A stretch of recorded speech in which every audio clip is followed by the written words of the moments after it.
Ngayong gabi sa reaksyon, silipin natin ang mga balita sa likod ng mga headline. Kasi ano ako na. What about China? Should we comply with the fishing ban? No, we will be imposing our own ban.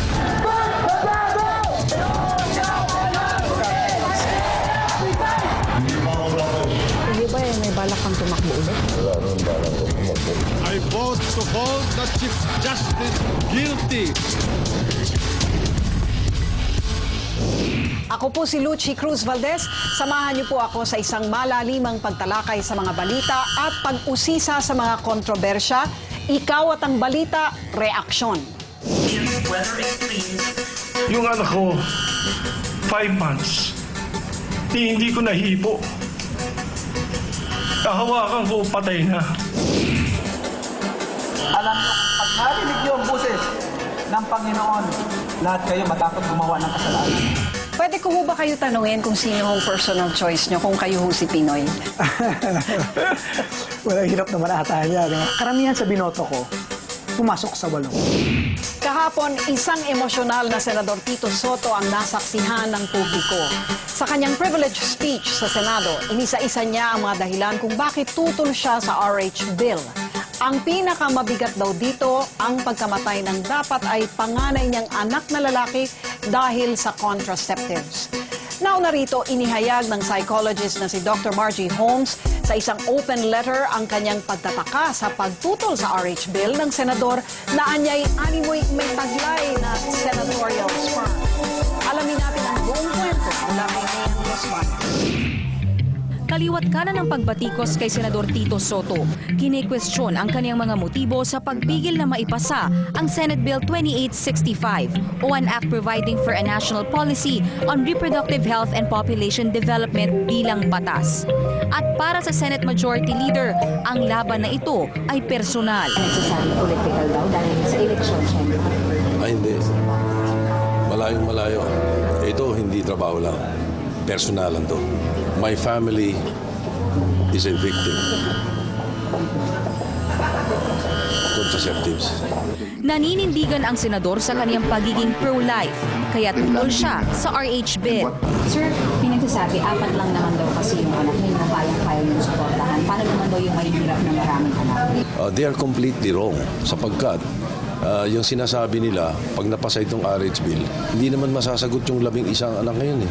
Mali perspective nila. Ano, babawasan natin yung 11 anak ngayon? Saan natin nadalhin? I-eliminate natin katulad ng gusto nila Margaret Sanger ng International Planned Parenthood Federation? Ang tinutukoy ng senador dito ay ang international organizations na di umano'y nagkakalat ng maling impormasyon tungkol sa issue ng reproductive health. Pagpatak ng 3:00, unti-unting napuno ang session hall sa Senado ng mga nakapulang anti-RH bill at mga nakaubing pro-RH. Present din sa session hall si Dr. Margie Holmes para pakinggan ang saloobin ni Senator Soto.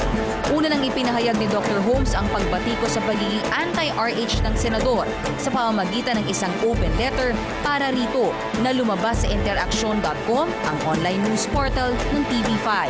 Sir, yung open letter ni Dr. Margie Holmes na RC yung nabasa. Hindi ko binasa dahil I just brush off things like that. Siya ang either misinformed siya or kasama siya sa mga nagapang na itong mga international organizations na to. Maging mga anak ng senador na sila Shara at Romina dumalo sa sesyon para suportahan ang kanilang ama. May 16 na punto raw sa panukalang batas ang babaliin ng senador sa kanyang turno and contra speech. I'd like to correct that was not a motion because... Pero bago pa man mabitawan ni Senator Soto ang kanyang talumpati, nagkainitan na si Senator Soto at ang mga senador na naglathala ng RH Bill. Don't worry about this being to be delayed, cause of delay again. I strongly believe that Senate Bill 2865 is not necessary, not beneficial, and not practical for our people. Pero para sa may akda ng RH Bill na sa Senator Pia Cayetano, lumang tugtugin na raw ito. Lahat po ng issues that Senator Soto raised have been settled in the previous interpellations. Ngunit sa pagkakataong ito, hindi lang mga numero at statistics ang ibinahagi ng senador. Dahil sa unang turno and contra speech niya laban sa RH bill, sinisi niya ang paggamit nila ng contraceptives sa pagkamatay ng kaniyang sariling anak.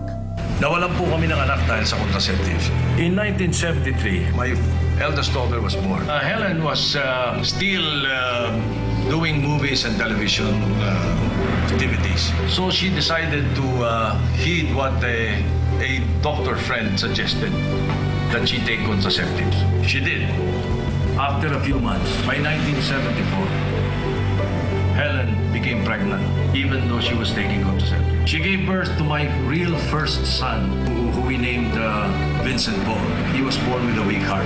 Yung anak ko, 5 months, hindi ko nahipo. Nahawakan ko, patay na. Makati Medical Center can prove to the fact na wala silang makita na dahilan na nagkaganon yung bata, kundi dahil nagko-contraceptives yung asawa ko. He died August 13, 1975. 37 years ago today. Kagaya ni Senator Soto, nawalan din ang anak sa Senadora Cayetano. After my son died, I could not become pregnant again because I was not emotionally ready to be a mother. So I actually took contraceptives then so that I would not get pregnant because I would not be a good mother if I had gotten pregnant again. So this is the other side of a story that is true. Paniwala ng senadora, kailangang maipasa ang RH bill dahil ito ang nagmamandato ng tamang pangangalaga para sa mga ina at kababaihan. Para sa reaksyon, Mean Los Baños, News 5. Tayong tao, to see is to believe. No, hindi ganun ang Panginoon. Believe is to see. Hindi ko akalain magbabago ka. Dahil magkasama tayo sa lahat. Diba, Dong? Kaya magpapasalamat ako sa iyo.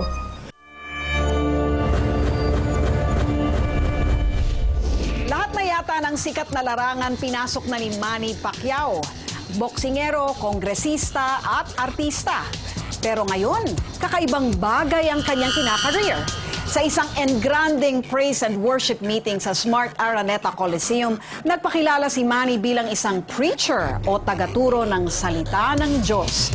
Marami rin ang nakasaksing may taglay daw siyang gift of healing. Welterweight champion of the world, Timothy